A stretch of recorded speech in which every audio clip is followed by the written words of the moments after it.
नमस्कार साथियों, एक बार फिर से आपका स्वागत है हमारे YouTube channel GK all exam fighter में। दोस्तों, एक बार हम फिर से आपके लिए जीके के अत्यंत ही महत्वपूर्ण 30 प्रश्न लेकर आए। यदि आपको ये वीडियो पसंद आए तो चैनल को जरूर सब्सक्राइब करिएगा, वीडियो को लाइक और शेयर करिएगा।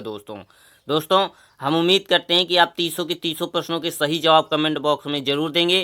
तो चलिए दोस्तों, हम अपना पहला प्रश्न देखते हैं। हमारा पहला प्रश्न है, किसने कहा तुम मुझे खून दो मैं तुम्हें आज़ादी दूंगा। बेहद ही इंपॉर्टेंट प्रश्न है, 100% आप इसको नोट कर लीजिएगा। यह हमारा प्रश्न यूपी टीईटी के एग्जाम में पूछा गया था। बताइए यदि आपको इसका आंसर मालूम है कमेंट बॉक्स में कि किसने कहा था कि तुम मुझे खून दो मैं तुम्हें आज़ादी दूंगा। चंद्रशेखर आज़ाद ने, भगत सिंह ने, महात्मा गांधी ने या सुभाष चंद्र बोस ने। जी हाँ दोस्तों, चौथा इज द राइट आंसर। चौथा is the right answer. Subhash Chandra Bose ji ने कहा था तुम मुझे खून दो मैं तुम्हें आज़ादी दूंगा।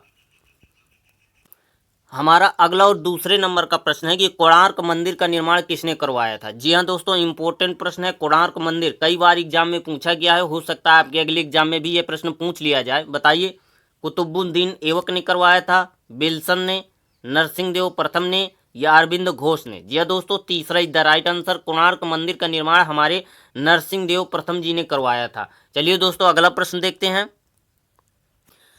हमारा अगला और तीसरे नंबर का प्रश्न है कि महाराणा प्रताप के घोड़े का क्या नाम था। जी दोस्तों, जितने लोग ये वीडियो देख रहे हैं, जी दोस्तों, जितने भी भाई मेरे ये वीडियो देख रहे हैं, आप सभी को इसका आंसर मालूम होगा। आप लोग सभी लोग कमेंट करके फटाक से बताइए कि महाराणा प्रताप के घोड़े का क्या नाम था। चेतन, चेतक, चिट्ठी या चेतु। बताइए।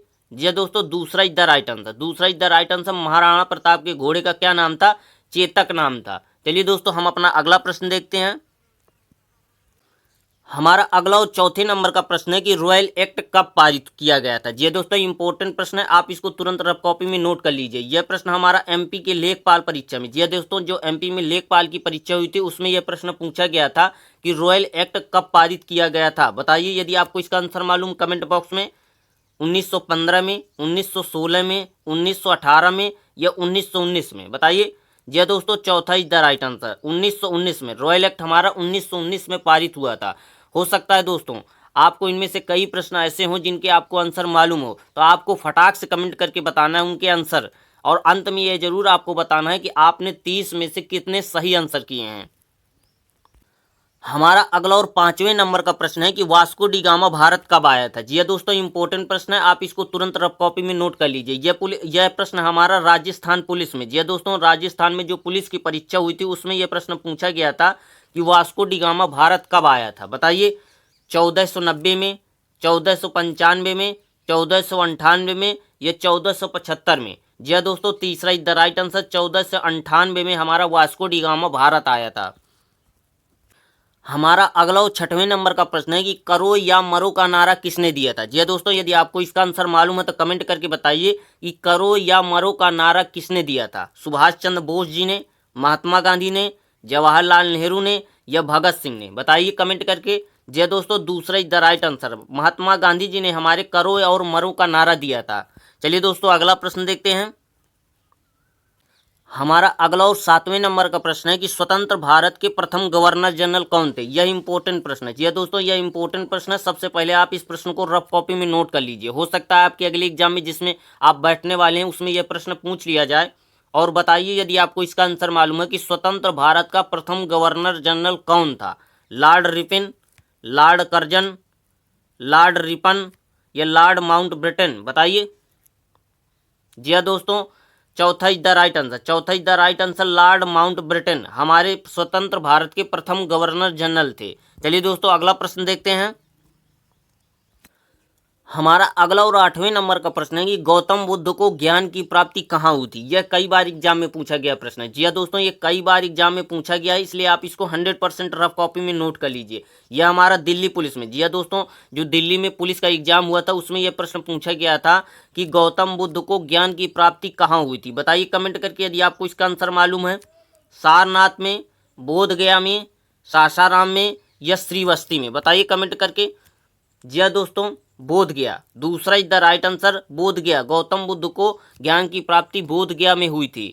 दोस्तों, यदि आपको ये वीडियो पसंद आ रहा हो तो वीडियो को लाइक कर दीजिए, चैनल को सब्सक्राइब कर लीजिए। हमारा अगला और 9वें नंबर का प्रश्न है कि चाणक्य को दूसरे किस नाम से जाना जाता है। बेहद ही इंपॉर्टेंट प्रश्न है यह हमारा यूपी पीसीएस में। जी हाँ दोस्तों, यूपी पीसीएस के एग्जाम में पूछा गया था प्रश्न कि चाणक्य को दूसरे किस नाम से जाना जाता है। बताइए, चंद्रगुप्त मौर्य, विष्णुगुप्त, कुमारगुप्त या घनानंद। बताइए कमेंट करके। जी हाँ दोस्तों, दूसरा इज द राइट आंसर। दूसरा is the right answer. Chanakya को हम विष्णुगुप्त के नाम से भी जानते हैं। चलिए दोस्तों, अगला प्रश्न देखते हैं। हमारा अगला और 10वें नंबर का प्रश्न है कि अंतिम मुगल शासक कौन था। जी हाँ दोस्तों, इंपॉर्टेंट क्वेश्चन है, आप इसको नोट करते चलिए। जी हाँ दोस्तों, हर प्रश्न को आप नोट करते चलिए क्योंकि इंपॉर्टेंट है। कोई प्रश्न ये नहीं होता कि छोटा या बड़ा नहीं होता, पता नहीं कौन सा प्रश्न आपके एग्जाम में आ जाए, फिर आप लोग कहो कि यार सर ने तो कहा था लेकिन हमने नोट नहीं किया और हमें भूल गया। बताइए कि अंतिम मुगल शासक कौन था। इल्तुतमिश, बहादुर शाह, बाबर या कुतुबुद्दीन ऐबक। यह दोस्तों दूसरा is the right answer. Bahadur Shah हमारा अंतिम मुगल शासक था। चलिए दोस्तों, अगला प्रश्न देखते हैं। हमारा अगला और 11वें नंबर का प्रश्न है कि दीन ए इलाही रचना है। जी हाँ दोस्तों, हर एग्जाम में एक या दो क्वेश्चन हमारे रचनाओं के नाम से पूछ लिए जाते हैं। ऐसा कोई एग्जाम नहीं जिसमें एक या दो क्वेश्चन हमारे पुस्तकों के लेखकों की रचनाओं के नाम से ना पूछा जाता हो सकता है आपके अगले एग्जाम में यही पुस्तक का नाम पूछ लिया जाए। बताइए कि दीन ए इलाही रचना है बाबर की, अकबर की, औरंगजेब की या जहांगीर की। बताइए। जय दोस्तों, दूसरा इज द राइट आंसर। दीन ए इलाही हमारी अकबर द्वारा रचित एक रचना है। हमारा अगला और 12वें नंबर का प्रश्न है कि सीमांत गांधी के नाम से जाना जाता है। बताइए, इंपॉर्टेंट क्वेश्चन है, आपको इसका आंसर कमेंट बॉक्स में जरूर देना है। बताइए कि सीमांत गांधी के नाम से किसे जाना जाता है। महात्मा गांधी जी को, अब्दुल गफ्फर खां को, सरदार वल्लभ भाई पटेल को या जवाहरलाल नेहरू को। जी दोस्तों, दूसरा इज द राइट आंसर। सीमांत गांधी के नाम से हमारा अब्दुल गफ्फर खां को जाना जाता है। यदि आपको वीडियो पसंद आ रहा हो तो वीडियो को लाइक जरूर कर दीजिए। यदि पहली बार आए हैं हमारे चैनल पर तो चैनल को सब्सक्राइब कर लीजिए। हमारा अगला और 13वें नंबर का प्रश्न है कि राष्ट्रीय गीत किसने लिखा था। जी दोस्तों, यह इंपॉर्टेंट प्रश्न है, यह हमारा वीडियो के एग्जाम में पूछा गया प्रश्न है, इसलिए आप इसको नोट जरूर कर लीजिएगा। और यदि आपको इसका आंसर मालूम है तो कमेंट करके बताइए कि राष्ट्रीय गीत किसने लिखा था। बंकिम चंद्र चटर्जी जी ने, रविन्द्रनाथ टैगोर जी ने, उर्मिला शाह ने या मनोहर मेहता ने। बताइए कमेंट करके। जी दोस्तों, पहला इज द राइट आंसर। राष्ट्रीय गीत किसने लिखा था। बंकिम चंद्र चटर्जी जी ने लिखा था। हमारा अगला और 14वें नंबर का प्रश्न है कि बिस्मार्क इंडिया के नाम से किसे जाना जाता है। इंपॉर्टेंट क्वेश्चन है, आपको नोट जरूर करते चलना है हर प्रश्न को। पता नहीं कौन सा प्रश्न आपके एग्जाम में आ जाए। आपको 100% जितने प्रश्न बताए जा रहे हैं आपको सभी का गोला लगा के आना एग्जाम में। इस बार सिलेक्शन लेके रहना हम सभी को। बताइए कि बिस्मार्क इंडिया के नाम से किसे जाना जाता है। सरदार वल्लभ भाई पटेल को, भगत सिंह को, महात्मा गांधी को या मोहम्मद अली जिन्ना को। जी दोस्तों, पहला is the right answer. Sardar Vallabh भाई पटेल को ही हम बिस्मार्क इंडिया के नाम से जानते हैं। चलिए दोस्तों, अगला प्रश्न देखते हैं। हमारा अगला और 15वें नंबर का प्रश्न है कि दास वंश की स्थापना किसने की थी। जी दोस्तों, इंपॉर्टेंट प्रश्न है, यह प्रश्न हमारा एस्टेट में, जी दोस्तों एस्टेट में पूछा गया, इसलिए आप इसको तुरंत नोट कर लीजिए कि दास वंश की स्थापना किसने की थी। कमेंट करके बताइए।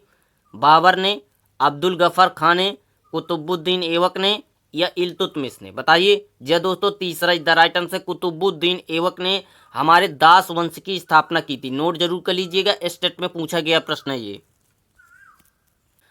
हमारा अगला और 16वें नंबर का प्रश्न है कि जलियांवाला बाग हत्याकांड का आदेश किसने दिया था। जी दोस्तों, इसका आंसर सभी को मालूम होगा। जितने लोग ये वीडियो देख रहे हैं सभी भाइयों को इसका आंसर मालूम होगा, इसलिए फटाक से कमेंट करके बताइए कि जलियांवाला बाग हत्याकांड का आदेश जो है किसने जारी किया था। बताइए। लॉर्ड रीडिंग ने, लॉर्ड जेम्स फोर्ट ने, जनरल डायर ने या लॉर्ड रिपिन ने। जय दोस्तों, तीसरा is the right answer. General Dyer ने हमारे जलियांवाला बाग हत्याकांड का आदेश जारी किया था। चलिए दोस्तों, अगला प्रश्न देखते हैं। हमारा अगला और 17वें नंबर का प्रश्न है कि राष्ट्रगान के रचयिता कौन थे। इंपॉर्टेंट प्रश्न है, इसका आंसर आप सभी को मालूम होना चाहिए। आप सभी को इसका आंसर मालूम होना चाहिए। यदि आपको इसका आंसर मालूम नहीं है तो आप इसको रफ कॉपी में तुरंत नोट कर लीजिए। बताइए कि राष्ट्रगान के रचयिता कौन थे। बंकिम चंद्र चटर्जी, उर्मिला शाह, मनोहर पाल या रविन्द्रनाथ टैगोर। जी दोस्तों, चौथा इज द राइट आंसर। राष्ट्रगान के रचयिता हमारे कौन थे। रविन्द्रनाथ टैगोर थे। यदि आपको वीडियो पसंद आ रहा हो तो वीडियो को लाइक जरूर कर दीजिए। हमारा अगला और 18वें नंबर का प्रश्न है, इसको आप तुरंत पहले ही आप इसको नोट कर लीजिए। जी दोस्तों, आप इसको तुरंत पहले ही रफ कॉपी में नोट कर लीजिए, क्योंकि 100% आपके अगले एग्जाम में ये प्रश्न आपको देखने को मिलेगा। बेहद ही इंपॉर्टेंट प्रश्न है ये, कई बार एसएससी के एग्जाम में पूछा गया प्रश्न है कि सविनय अवज्ञा आंदोलन कब प्रारंभ हुआ था। इंपॉर्टेंट है, नोट जरूर कर लीजिएगा आप इस प्रश्न को। बताइए कि सविनय अवज्ञा आंदोलन कब प्रारंभ हुआ था। 12 मार्च 1921 को, 12 मार्च 1929 को, 12 मार्च 1939 को, या 12 मार्च 1930 को। ये दोस्तों चौथा इज द राइट आंसर, 12 मार्च 1930 को सविनय अवज्ञा आंदोलन प्रारंभ हुआ था। चलिए दोस्तों अगला प्रश्न देखते हैं।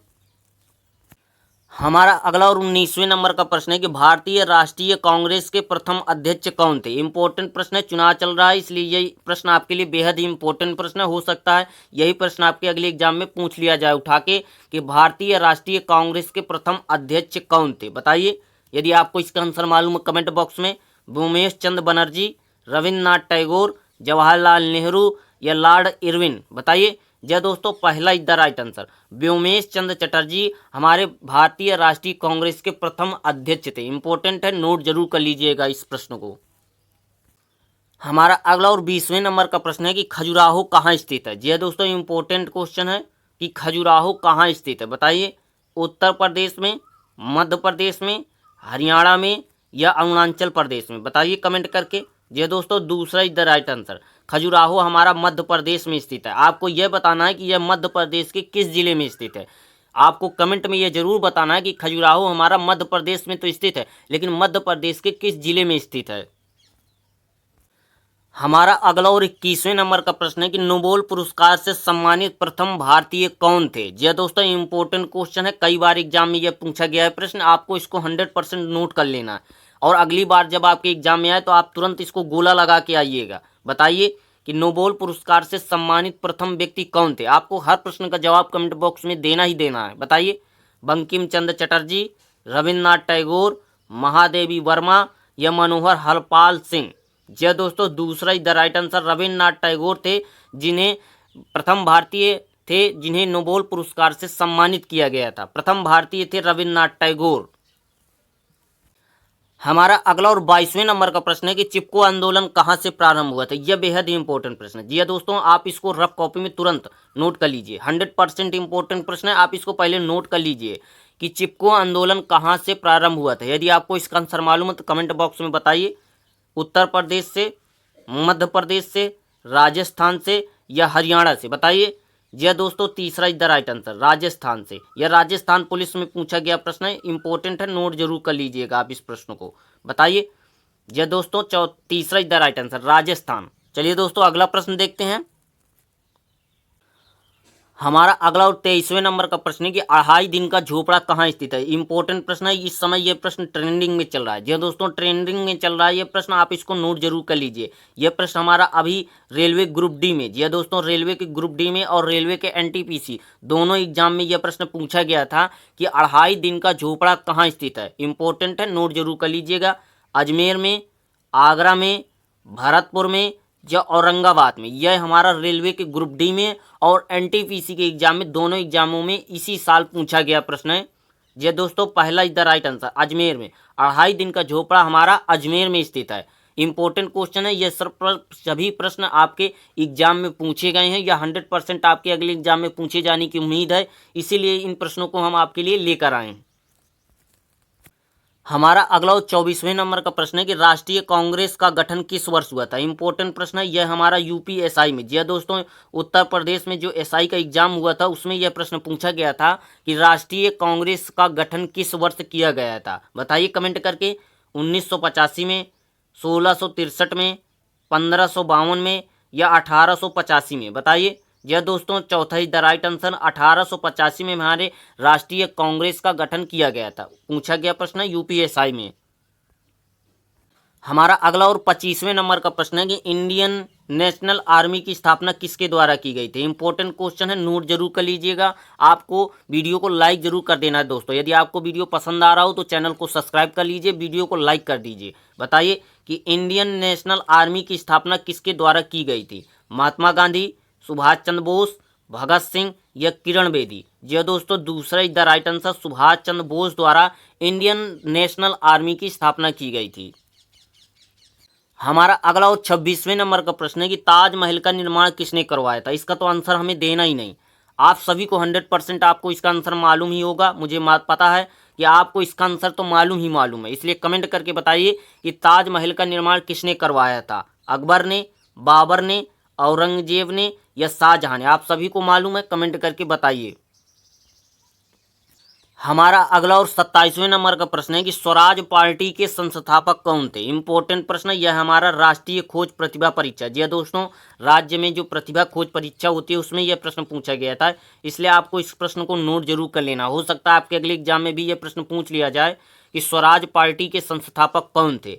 सुभाष चंद्र बोस, भगत सिंह, मोतीलाल नेहरू या लाला लाजपत राय। जी दोस्तों, तीसरा is the right answer, Motilal Nehru हमारे स्वराज पार्टी के संस्थापक थे। चलिए दोस्तों, अगला प्रश्न देखते हैं। हमारा अगला और 28वें नंबर का प्रश्न है कि जंतर मंतर का निर्माण किसने करवाया था। इंपॉर्टेंट प्रश्न है, आपको इसका आंसर कमेंट बॉक्स में जरूर देना है। बताइए, मोहम्मद साहब, अरविंद घोष, प्रकाश नारायण, जय सिंह द्वितीय। किसने करवाया था जंतर मंतर का निर्माण। ये दोस्तों, चौथा इज द राइट आंसर, जय सिंह द्वितीय ने करवाया था जंतर मंतर का निर्माण।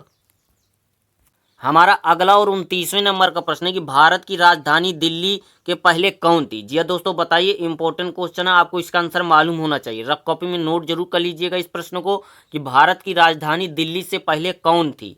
लखनऊ, चेन्नई, कोलकाता या अहमदाबाद। जी दोस्तों, तीसरा is the right answer, Kolkata. Bharat की राजधानी दिल्ली से पहले कौन थी, कोलकाता थी। इंपॉर्टेंट है, नोट जरूर कर लीजिएगा। हमारा अगला और 30वें नंबर का प्रश्न है कि कोणार्क सूर्य मंदिर कहाँ स्थित है। इंपॉर्टेंट प्रश्न है, कई बार एग्जाम में पूछा गया। यह प्रश्न हमारा एसएससी, जी दोस्तों, एसएससी के सीजीएल के एग्जाम में पूछा गया था यह प्रश्न, इसलिए इंपॉर्टेंट है, नोट जरूर कर लीजिएगा।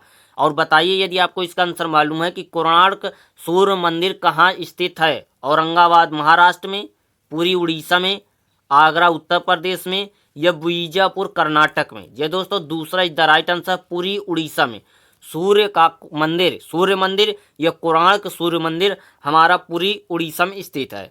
नमस्कार साथियों, आज का यह हमारा वीडियो यहीं पर समाप्त होता है। यदि आपको वीडियो पसंद आया हो, यदि आपको लगता हो कि नहीं मेरे काम का है, तो चैनल को सब्सक्राइब कर लीजिए, वीडियो को लाइक कर दीजिए। नमस्कार साथियों, जीके ऑल एग्जाम फाइटर को जरूर याद रखिएगा।